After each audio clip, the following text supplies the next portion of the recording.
Jika teman-teman perhatikan di jalan raya, pasti bakalan melihat motor Honda. Karena memang sudah sejak zaman dahulu, Honda itu ada dan familiar di Indonesia. Sampai-sampai beberapa orang menyebut sepeda motor itu ya Honda. Mau mereknya Yamaha, Suzuki, Kawasaki, bahkan Vespa sekalipun, kalau motor ya disebut Honda. Lalu siapa sih penemu motor Honda itu? Dia bernama Soichiro Honda. Ia lahir pada tanggal 17 November tahun 1906.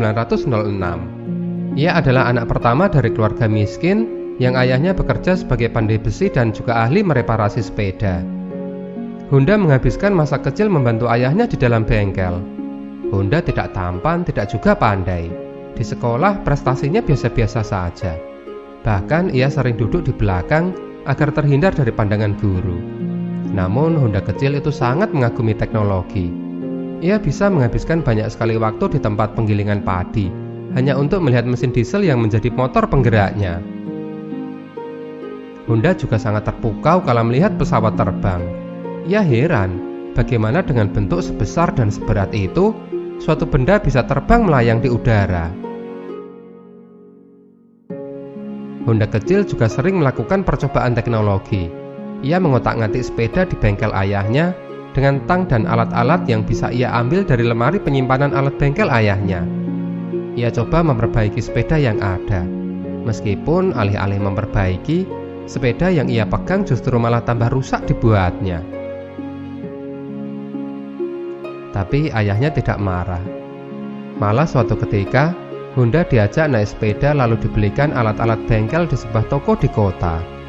Honda sangat senang dengan pemberian ayahnya itu. Di perjalanan pulang, Honda merengek minta gantian ia yang naik sepeda memboncengkan ayahnya.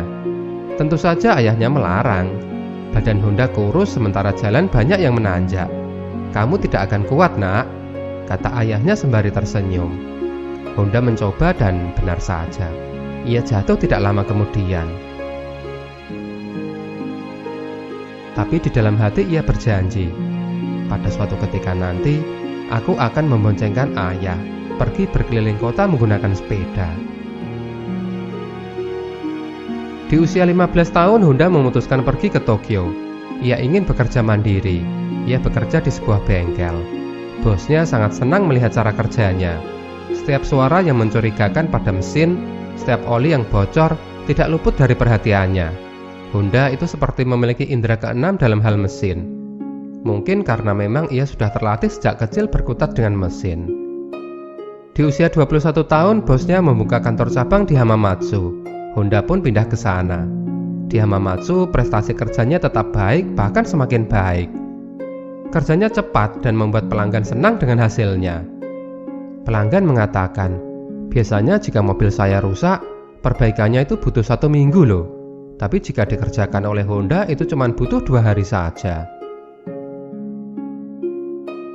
Dalam perjalanan hidupnya, saat ia memulai usaha, jalan Soichiro Honda sungguh sangat penuh dengan tantangan. Honda menandatangani hak patennya yang pertama pada usia 30 untuk penemuan jari-jari mobil yang terbuat dari logam. Sebelumnya jari-jari mobil dibuat dengan kayu dan sangat tidak nyaman. Luar biasa, ruji-ruji logamnya laku keras dan diekspor ke seluruh dunia. Setelah menciptakan ruji, Honda ingin melepaskan diri dari bosnya, membuat usaha bengkel sendiri. Ia membuat ring piston, lalu menawarkannya kepada Toyota. Toyota saat itu sudah merupakan perusahaan besar dalam hal membuat mobil. Tapi harapan Honda tidak sesuai kenyataan. Karyanya ditolak Toyota. Ring piston buatannya tidak lentur dan dianggap tidak memenuhi standar. Padahal membuat ring piston itu dilakukan Honda siang malam, berhari-hari, selama lebih dari 3 bulan dan hampir menghabiskan seluruh uangnya. Beberapa teman mencibirnya. "Hahaha, rasain kamu, sudah enak kerja di perusahaan kok malah keluar. Makanya punya mimpi itu yang realistis. Sudah tahu zamannya sedang susah, kerja buat makan aja sudah syukur. Macam-macam aja sih." Teman-temannya justru senang melihat penderitaannya. Karena kegagalan itu, Honda jatuh sakit yang cukup serius. Butuh beberapa bulan baginya beristirahat hingga kesehatannya kembali pulih. Saat sehat, ia pun kembali memimpin bengkelnya. Tapi soal ring piston yang tidak laku itu, ia belum juga mendapatkan solusinya. Demi mencari jawaban, ia kuliah lagi untuk menambah pengetahuannya tentang mesin. Tapi di bangku kuliah ia merasa frustasi. Karena di sana hanya diajar tentang teori dasar dan hanya tentang teori. Ia protes kepada rektornya. Kenapa kuliah tidak banyak praktek terkait dengan masalah permesinan, malah disuruh baca buku dan menghafal. Penjelasan itu justru dianggap sebagai penghinaan. Honda pun dikeluarkan dari kampus dengan tidak hormat.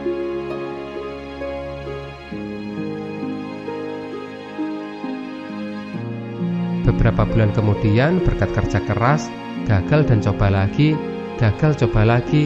desain ring piston Honda pun selesai. Saat ring itu kembali ditawarkan kepada Toyota, perusahaan itu akhirnya mau menerimanya. Honda sangat senang dengan pencapaiannya itu. Tapi saat Toyota memberikan kontrak dan Honda berniat mendirikan pabrik, Honda kesulitan mendapatkan dana. Saat itu Jepang sedang bersiap berperang. Tapi Honda tidak kehabisan akal.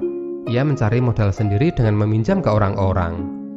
Tapi saat modal sudah terkumpul dan pabriknya jadi, perang meletus dan pabriknya terbakar. Malah tidak hanya sekali, tapi sampai 2 kali. Honda memandang pabriknya yang ia dirikan dengan susah payah telah hancur berubah menjadi abu. Honda merasa sangat sedih sekali. Tapi Honda tidak mau menyerah. Ia mengumpulkan karyawannya, lalu diperintahkan mengambil sisa kaleng bensol yang dibuang kapal Amerika untuk digunakan sebagai bahan mendirikan pabrik. Pabrik harus berdiri lagi.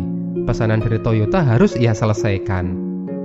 Tapi saat pabrik telah berdiri dan siap digunakan untuk bekerja, mendadak terjadi gempa bumi yang hebat. Pabriknya luluh lantak, hancur porak-poranda.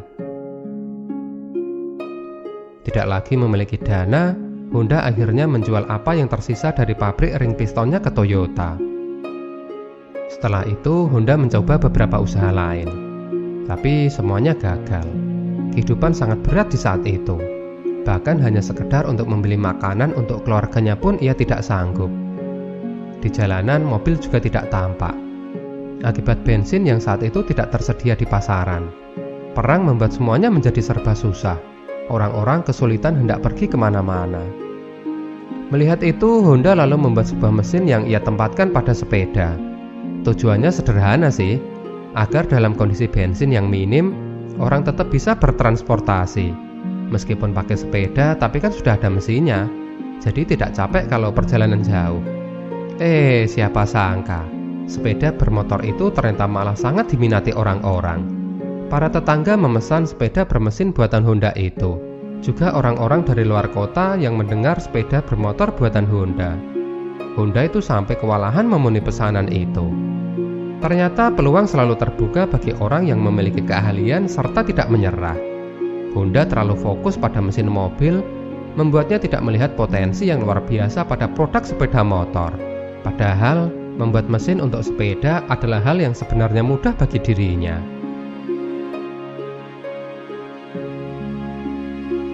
Disinilah, Honda yang optimis kembali mendirikan pabrik. Ia membuat sepeda bermotor. Seiring berjalannya waktu, sepeda motor Honda mengalami perbaikan, dan pembaruan. Hingga pada akhirnya, ia ada banyak di jalan-jalan Jepang, dijual di mana-mana, bahkan hingga ke luar negeri termasuk di Indonesia. Dari terpuruk, Honda mulai banyak meraih kesuksesan. Pabriknya semakin besar dan cabangnya ada di mana-mana.